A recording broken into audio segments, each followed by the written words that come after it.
RSP पक्षरु Gandhi जयंती राउरकेला इस्पात कारखाना पक्षरु जातिर जनक महात्मा गांधी 155तम जन्मतिथि गांधी जयंती राउरकेलार सिविक सेंटर ठारे अनुष्ठित हो जाए। अवसर में राउरकेलार बहु विशिष्ट व्यक्ति माने गांधीजी पट्टचित्र पुष्पमाल्य अर्पण पूर्वक श्रद्धांजलि अर्पण करते।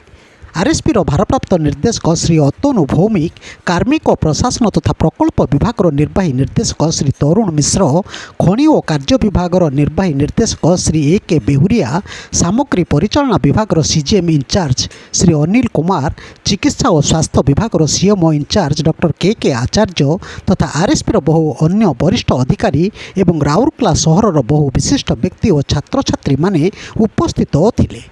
सहरर कंठशिल्पी आशालता षडंगी और सिंघारी कलानिकेतनर कलाकार द्वारा महात्मा गांधी भजन वैष्णव जनतो संगीत परिवेषण सहित समारोह आरंभ होता।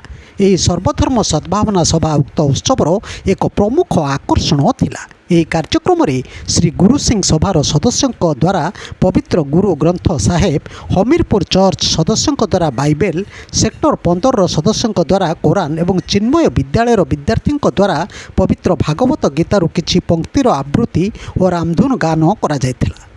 गांधीजी जीवन आदर्श उपरे कल्याणी कला परिषद तरफ नृत्य नाटिकार उपस्थापना आयोजित सांस्कृतिक कार्यक्रम अन्यतम मुख्य आकर्षण होता।